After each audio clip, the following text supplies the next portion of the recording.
በስመ አብ ወወልድ ወመንፈስ ቅዱስ አሐዱ አምላክ አሜን።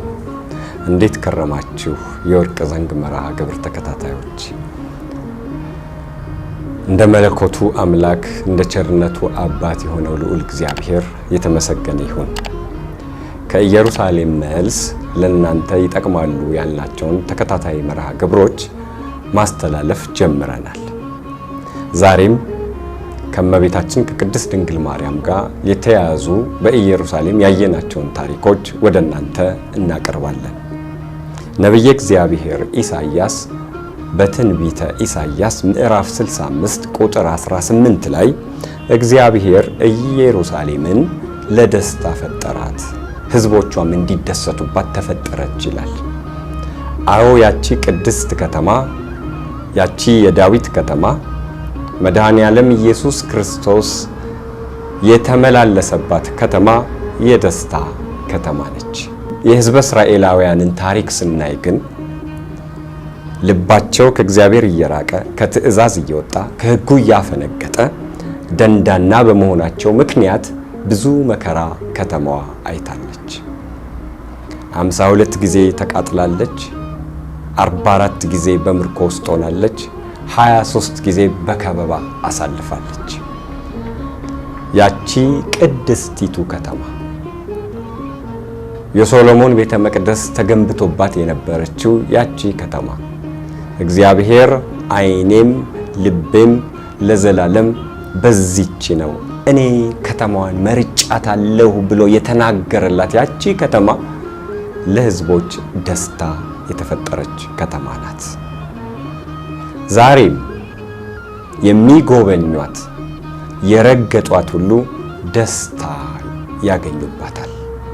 ቃል ሥጋ ሆኖ ከሁለት አካል አንድ አካል ከሁለት ባህሪ አንድ ባህሪ ሆኖ የተመላለሰባት በደሙ የቀደሳት የባረካት ፈውስ የሰጠባት ትምህርት ያስተማረባት ያቺ ከተማ ዛሬም ለጎብኚዎቿ ደስታ ትሰጣለች።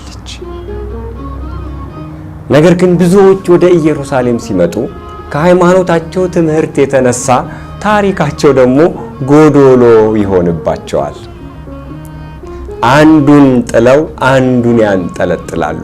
የሚያምኑት የሚክዱት ታሪክ ያጋጥማቸዋል። የኢትዮጵያ ኦርቶዶክስ ተዋሕዶ ቤተክርስቲያን ግን ታሪኳ በእስራኤል ታሪኳ በኢየሩሳሌም ሙሉ ሆኖ ደምቆ ሲያበራ ይታያል። ይሄ አስደናቂ ነው። በትምህርቷ የያዘቻቸው የሰበከቻቸው ታሪኮች ሕያው ሆነው አፍ አውጥተው ሲናገሩ ዛሬም በኢየሩሳሌም በሀገረ እስራኤል ይታያሉ። ብዙዎች ጎዶሎ ይሆንባቸዋል ታሪካቸው። ኦርቶዶክስ ግን ሞልታ ደምቃ ትታያለች። ይህንን የሚያረጋግጥልን አንድ ታሪክ እናንሳ። እስኪ ይህን ታሪክ እንከታተለው። እንግዲህ ከኢየሩሳሌም 160 ኪሎ ሜትር ከቤተልሔም 170 ኪሎ ሜትር ርቃ የምትገኘው ናዝሬት ውስጥ ነው አሁን ያለነው። ናዝሬት ማለት የአትክልት የአበባ ሀገር ማለት ነው። ከዚህ ፊት ለፊት ከምታዩት ቤተክርስቲያን ቅጥር ግቢ ውስጥ የማርያም ምንጭ እየተባለ የሚጠራ ጸበል አለ። አሁን የምንሄደው ወደዛ ውስጥ ነው። አሁን ውሃ ስትቀዳ የነበረበትን ቦታና ለውሻው ቀርታ ያጠጣችበትን ጸበል ነው የምንመለከተው። እንግዲህ ጸበሉ ከዚህ ነበር እመቤታችን ቅድስት ድንግል ማርያም በርከክ ብላ ውሃ ስትቀዳ የነበረው።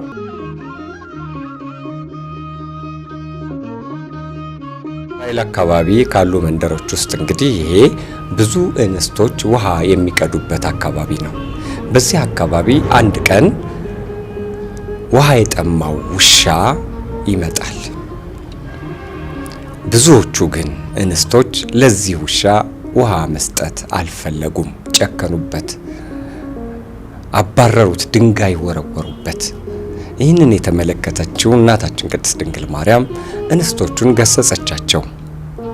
ከንጹህ ልብ የሚቀዳ ሩህሩህነት ነውና ውሻውንም አምጥታ ውሃ አጠጣችው። ለዚያ ነው ይሄ ስፍራ ቅድስት ድንግል ማርያም ሩህሩህነቷ፣ አዛኝነቷ የተገለጠበት ስለሆነ የማርያም ምንጭ እየተባለ የሚጠራው። በዚህ ስፍራ መልአኩ ቅዱስ ገብርኤል ለእመቤታችን ለቅድስት ድንግል ማርያም ሁለተኛውንም ብስራት ያበሰረባት ቦታ ነው። እንደምታዩት ነው። ይሄ እመቤታችን የቅድስት ድንግል ማርያም ቤተክርስቲያን ነው። እዚህ ውስጥ ነው ጸበሉም ያለው። እንግዲህ ወረድ ስትሉ ጸበሉን ታገኙታላችሁ። አሰራሩ ግን በጣም ነው የመሳጭ ነው በጣም እና በብዙ ስዕለ አድኅኖ የተሞላ በጥሩ ሁኔታ የተያዘ እና በጣም ለጸሎት ምቹ የሆነ ቤተክርስቲያን ነው። እዚህ ጋር እንደምታዩት ከኛ ጋር በጉዞ የመጡት ኢትዮጵያውያኖች እመቤታችን በቅድስት ድንግል ማርያም ስም ያለውን ጠበል እየቀዱ ነው እንግዲህ የምናያቸው። ህትምት በድንግልና ስርኩት በቅድስና ፀሐይ ጽድቅ ኢየሱስ ክርስቶስን የወለደችልን እናታችን ቅድስት ድንግል ማርያም አዛኝነቷ፣ ሩህሩህነቷ የተገለጠበት ነው ይሄ ስፍራና በሷ ስም ያለውን ጸበል እንግዲህ ለወዳጆቻቸው፣ ለዘመዶቻቸው፣ ለቤተሰቦቻቸው ይዞ ለመሄድ ነው በአሁኑ ሰዓት ጸበል እየቀዱ የሚገኙት።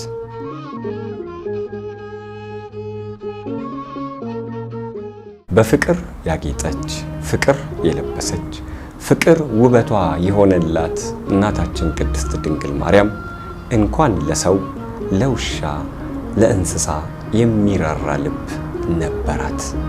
የእግዚአብሔር ድንቅ ሥራ የተገለጠባት እናታችን ቅድስት ድንግል ማርያም መልኳ የአምላክን መልክ የሚመስል ሐሳቧ የአምላክን ሐሳብ የሚመስል ናትና ሩህሩህነቷ በዚህ ስፍራ በሚያስገርም ሁኔታ ታይቷል፣ ተገልጧል። ብዙዎች ለዚህ ታሪክ ባዕድ ናቸው። ታሪኩ ግን ዛሬም ይናገራል። ድንግል ማርያም በርከክ ብላ ውሃ የቀዳችበት፣ ያንን በውሃ ጥም ሲሰቃይ የነበረ ውሻን ያጠጣችበት፣ ሩህሩህነቷ የተገለጠበት ስፍራ ይህንን ይመስላል።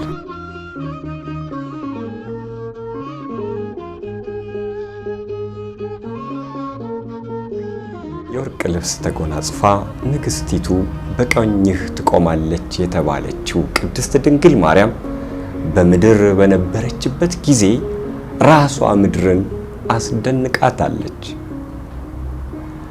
በጸነሰች ጊዜ ድንግል፣ በወለደችም ጊዜ ድንግል፣ ማኅተመ ድንግልናዋ ያልተለወጠ መሬት ከድንግል ማርያም ሌላ አይታ አታውቅም። ሰማይና ምድርን የፈጠረ እልፍ አእላፋት መላእክት እየተንቀጠቀጡ የሚያመሰግኑት የሚሰግዱለት፣ በሰማይ ላይ የተዘሩትን ከዋክብት እያንዳንዳቸውን በስማቸው የሚጠራ የማይጨበጥ የማይዳሰስ እሳት በድንግል ማርያም ማኅፀን ውስጥ ሰው ሆኖ በመወለዱ ምድር ራሷ ትደንቃለች። አምላክ 20 ዓለማትን ፈጥሮ 20 ዓለማትን የሚመግበው እሱ ከድንግል ማርያም ተመገበ፣ ጡቷን ጠባ። የ20 ዓለማት ፈጣሪ፣ የ20 ዓለማት አስተዳዳሪ፣ የ20 ዓለማት አዛዥ እሱ በልጅነቱ በድንግል ማርያም ታዘዘ። ድንግል ማርያም እጹብ ነች። ድንግል ማርያም ልዩ ነች። ድንግል ማርያም አስደናቂ ነች። ለዚህም ነው ቀደምት ኢትዮጵያን ሊቃውንት እኛስ የድንግል ማርያም ደነቀን በምን እንመስላት? ዓለምን እግዚአብሔር ከፈጠረበት ምስጢሩ ያዳነበት ከድንግል ማርያም የተወለደበት ምስጢሩ ምን ይደንቅ እያሉ ቅኔ የተናገሩት ምስጢር ያመሰጠሩት። አዎ ድንግል ፈጣሪዋን ወለደችው። ድንግል ድንቅ ናት፣ አስደናቂ ናት። ልጇ ፈጣሪዋ ከሷ ተወለደ። ይሄ አስደናቂ ምስጢር ነው።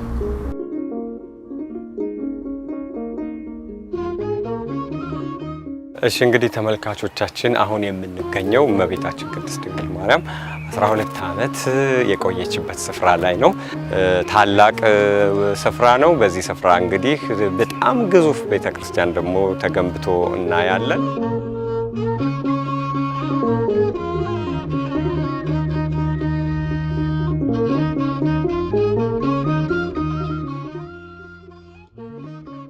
መልአኩ ቅዱስ ገብርኤል የመጨረሻውን ብስራት እዚህ ነው ያበሰራት።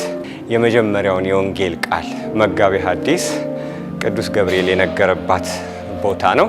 ኢየሱስ ክርስቶስን የጸነሰችበት ድንቅ ስፍራ ነው።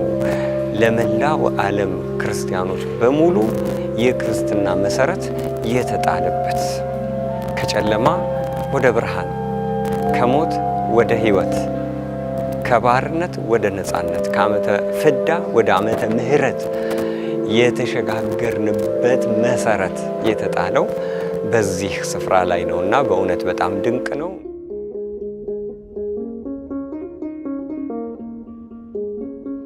ሕይወት ተጸነሰ፣ ፍቅር ተጸነሰ፣ ብርሃን ተጸነሰ። ከቅድስት ድንግል ማርያም ከስጋዋ ስጋ ከነፍሷ ነፍስ ነሳ። ይህ ምስጢር ታላቅ ነው። አምላክን ተወልጃለሽ፣ ፈጣሪን ተወልጃለሽ፣ መለኮትን ተወልጃለሽ ተብሎ በዚህ ስፍራ ሲነገራት ቅድስት ድንግል ማርያም ከዛሬ 2000 ዓመት በፊት እንደ ቃልህ ይሁንልኝ የሚለውን ቃል በዚህ ስፍራ ተናገረች። ክርስትና መሰረቱ ያኔ ተጣለ። ምን አይነት እምነት ነው? ምን አይነት መረዳት ነው ቅድስት ድንግል ማርያም ያላት? ይሄን ረቂቅ መለኮት ተወልጃለሽ ስትባል በእግዚአብሔር ፊት የሚቆም መልአክ መጥቶ ሲነግራት እምነቷ አስደናቂ ነው።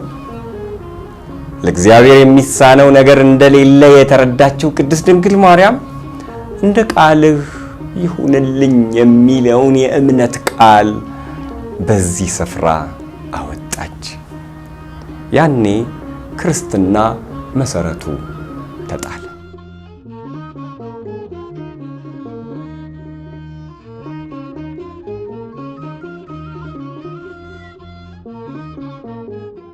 አሁን ደግሞ የምንገኘው እንግዲህ እመቤታችን ቅድስት ድንግል ማርያም ከኤልሳቤጥ ጋር የተገናኘችበት ስፍራ ነው። አይነ ከርም ይባላል።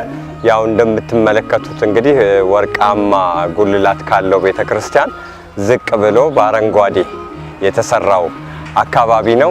እዛ ሄደን ደግሞ እንግዲህ ታሪኩን በስፋት እንመለከተዋለን። አይነ ከርም ከኢየሩሳሌም በስተደቡብ 7 ኪሎ ሜትር ርቃ የምትገኝ ከተማ ናት። የተመሰረተችው በሁለት ተራሮች መካከል ነው። የቅዱስ ዮሐንስ መጥምቀ መለኮት እና የአባቱ የዘካርያስ የእናቱ የቅድስት ኤልሳቤጥ ሀገር ናት አይነ ከርም።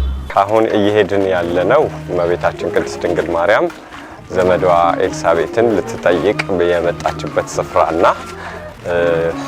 የሚገርም ተአምር ወደ ተፈጸመበት ስፍራ ነው እየመጣን ያለነው። በዚህ ስፍራ ላይ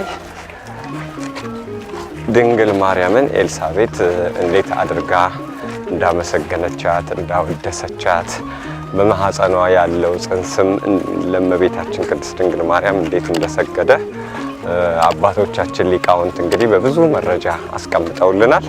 ያንን የሰማነውን መረጃ ደግሞ ዛሬ በአካል የተፈጸመበትን ስፍራ ለማየት ነው ወደዚህ ሄድን ያለነው። እንግዲህ ቦታው ላይ ስንደርስ ደግሞ ታሪኩን በስፋት እንነግራችኋለን።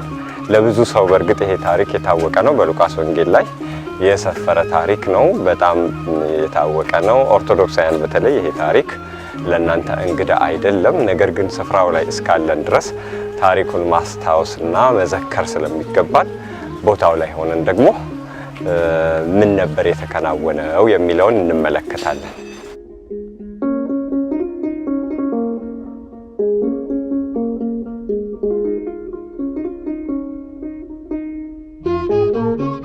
ቦታው እየደረስን ነው። እመቤታችን ቅድስት ድንግል ማርያም የዓለም መድኃኒት የሆነውን ልጇን በሆዷ ይዛ ይሄን ዳገት ነው እንግዲህ ወጥታ ዘመዷ ኤልሳቤጥን ልትጠይቅ የመጣችው ማለት ነው። እኛ እንግዲህ ዳገቱ አድክሞናል። ምን አይነት ትሁት እናት ናት! የአምላክን እናት እንደው በምን አይነት ሁኔታ በምን ቃል እንገልጻታለን? እንዲህ አይነት ትሁት የሆነች ይህን ሁሉ ረጅም ዳገት ነው መታ ከቅድስት ኤልሳቤጥ ጋር እንግዲህ የተገናኙት። አሁን እስኪ ወደ ውስጥ እንገባና ደግሞ የት ነው ቃላት የተለዋወጡት የሚለውን እንነጋገራለን። እንግዲህ እዚህ እንደ ምሳሌ አድርገው ያስቀመጡት አለ። ቅድስት ኤልሳቤጥና ቅድስት ድንግል ማርያም ሲነጋገሩ ያው ይሄ በምሳሌ ያቀረቡት ነው። እንግዲህ በዚህ ስፍራ በእውነት አስደናቂ ታሪክ ነው የተፈጸመው። ክርስቲያኖች ኦርቶዶክሳውያን እዚህ ስፍራ ላይ ነው ቅድስት ድንግል ማርያም ከኤልሳቤጥ ጋር እንግዲህ የተነጋገሩት። ዛሬ ቤተክርስቲያን ተሰርቶበታል።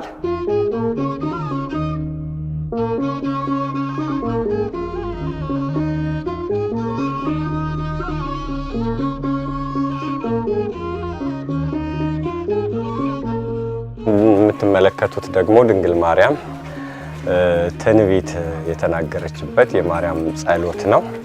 በግዕዝ እንግዲህ እዚህ ተጽፎ እናገኘዋለን። መምህር መስፍን ገልጸውታል። በድጋሜ ታችን ገልጫለሁ። እኔ ከእሳቸው ላይ ምንም መጨመር የምችለው ነገር የለም። እሳቸው ትንሽ ገለጻ ወይም ደግሞ ስላለው ነገር ይገልጹንና ይህን እናነባለን ማለት ነው፣ በዚሁ በቦታው ላይ ስላለው ነገር። እሺ እንግዲህ ያው ይሄ በግዕዝ ድንግል ማርያም የጸለየችው ጸሎት ተጽፎ ነው እዚህ ጋር የምናገኘው። እናታችን ቅድስት ድንግል ማርያም በፍጹም ትህትና ዘመዷ ኤልሳቤጥን ልትጠይቅ በመጣችበት ጊዜ ትንቢት ነው ይሄ ጸሎት ተናገረች ይላሉ አባቶቻችን። ምንድነው ትንቢቱም? ትውልድ ሁሉ ያመሰግኑኛል። ትውልድ ሁሉ ሲባል ከአዳም ጀምሮ እስከ ዕለተ ምጽአት ያለው ይሄ ሁሉ ትውልድ ምስጋና እንደሚያቀርብላት የተናገረችበት ጸሎት ነውና እንግዲህ ከመላእክት ከረቂቃን ወገን መጋቤ ሐዲስ ቅዱስ ገብርኤል ምስጋና አቀረበላት። ጸጋን የተሞላሽ ከሴቶች መካከል የተለየሽ እያለ ከቅዱሳን ወገን ቅድስት ኤልሳቤጥ የጌታዬ እናት ወደ እኔ ትመጣ ዘንድ ለእኔ እንዴት ይቻለኛል? አንቺ ብርክት ነሽ፣ የማኅፀንሽን ፍሬ የተባረከ ነው ብላ ምስጋና አቀረበችላት። እንደገና ደግሞ በመወለዱ ብዙዎች ደስ ይላቸዋል ተብሎ እንዲሁ የተነገረለት ቀድሞም ከመወለዱ በፊት በትንቢት የተነገረለት ቅዱስ ዮሐንስ መጥምቀ መለኮት ዮሐንስ አምላክን ያጠመቀ ዮሐንስ በማኅፀን ሳለ የእመቤታችንን ሰላምታ በሰማ ጊዜ ደግሞ በደስታ ዘለለ፣ ሰገደላት። እንግዲህ እነዚህ ሁሉ ምስጋና ያቀረቡላት እመቤታችን ቅድስት ድንግል ማርያም ደግሞ ትውልድ ሁሉ ያመሰግኑኛል ብላ ትንቢት ተናግራለች። እንግዲህ እኛ ከዮሐንስ ወገን፣ ከመልአኩ ከቅዱስ ገብርኤል ወገን፣ ከቅድስት ኤልሳቤጥ ወገን መሆናችን በራሱ እጅግ በጣም አስደሳች ነው። ከዚህ ትውልድ የወጡ ብዙዎች አሉ፣ ድንግል ማርያምን ከማመስገን የጎደሉ ማለት ነው። እናንተ ደግሞ እሷ ቃሉን በተናገረችበት ቦታ በመምጣታችሁ ትልቅ እድለኛ ናችሁ። ግን ዝም አላችሁ።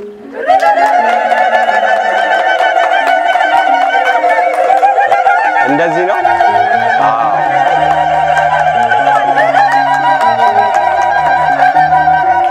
እሺ ከዚህ በመቀጠል ከአባታችን ጋር ደግሞ ድንግል ማርያም የጸለየችውን ጸሎት አብረን እንላለን። በግዕዙ አብረን እንላለን ማለት ነው። አባታችን እንግዲህ ጸሎቱን ያስጀምሩልናል። እሺ የሰማነውን በልቦናችን ያሳድርብን። በመምህራችን በመምህር መስፍን የሰማነውን አሁንም በድጋሜ በልቦናችን ያሳድርብን። ወትቤ እኔን ተከተሉ። ወትቤ ማርያም ታብዮ ነፍሴ ለእግዚአብሔር ወትትሐሰይ መንፈሴ በአምላኬ። ከዚህ በኋላ እመቤታችን ቅድስት ድንግል ማርያም ቆማ በጸለየችበት ቦታ ላይ እኛም ለሀገራችን ሰላም ለሀገራችን ፍቅር፣ ለሀገራችን አንድነት በጋራ ጸሎት አቀረብን። ጽሕይት በሆነች በእናትህ አማላጅነት ሀገራችንን ፈውስ ስጣት። አምላኬ መድኃኒቴ ኢየሱስ ክርስቶስ አንተ ኃያል፣ አንተ ቅዱስ፣ አንተ ጌታ በዚህ ሰዓት እኛ የዛች ሀገር ሰዎች ወደ አንተ ሀገራችንን እንድታይልን እንድትጎበኝልን እናትህ በቆመችበት ስፍራ ለምነናልና ጸሎታችንን ተቀበል። ለመድኃኔዓለም ለኢየሱስ ክርስቶስ አንዴ እልልታ ጋ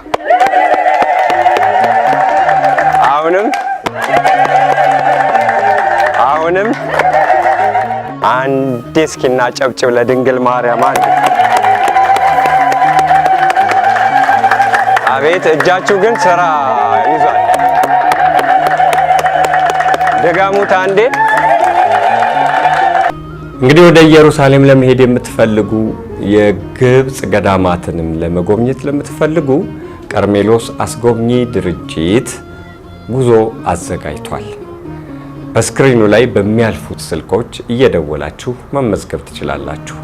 በጉዞው ወቅት ስለ ታሪካዊው ቦታ፣ ስለ በረከቱ ቦታ ትምህርት ይሰጣል፣ ዝማሬ ይቀርባል፣ ልዩ መርሃ ግብር ይዘጋጃል እና ወደ ኢየሩሳሌም ለመሄድ እንደገናም የግብጽ ገዳማትን ለመጎብኘት በስክሪኑ ላይ በሚያልፉት ስልኮች እየደወላችሁ መመዝገብ ትችላላችሁ።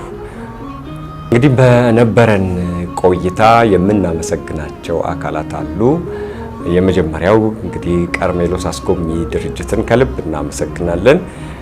ይሄንን ረድኤት በረከት ያለበትን ስፍራ እንድናይ እንድንጎበኝ ከፍተኛ አስተዋጽኦ ስላደረገ ምስጋናችን ከልብ ይድረሰው። በኢየሩሳሌም የኢትዮጵያውያን አስጎብኚ ወኪል TWT ድርጅትን ከልብ እናመሰግናለን። አቶ ወርቁን፣ አቶ ታምራትን ምስጋናችን ይድረሳችሁ። እናመሰግናለን። ተመልካቾቻችን ምዕራፍ 2 መርሃ ግብራችን ይህን ይመስል ነበር። ምዕራፍ 3ን ደግሞ በሚቀጥለው ሳምንት ይዘንላችሁ እንቀርባለን። በሀገረ እስራኤል በኢየሩሳሌም የነበረን ቆይታ ምን እንደሚመስል 14ቱ የክርስቶስ ሕማም ምዕራፎች ምን ይመስላሉ? ከልደቱ እስከ ዕርገቱ እንቃኛለን። ቦታው ምን ይመስላል? ይህንን እንመለከታለን። በግብጽም ያየናቸው ብዙ ታሪኮች አሉ። አስደናቂ ገዳማት አሉ።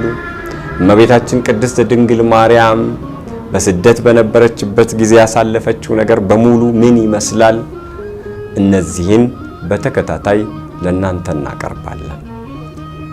እናንተ ደግሞ ቻናሉን ሰብስክራይብ በማድረግ ሼር በማድረግ ላይክ በማድረግ እንድትከታተሉ እንጋብዛለን። ለዛሬው በዚህ ይብቃን። ይቆየን። ሰላም።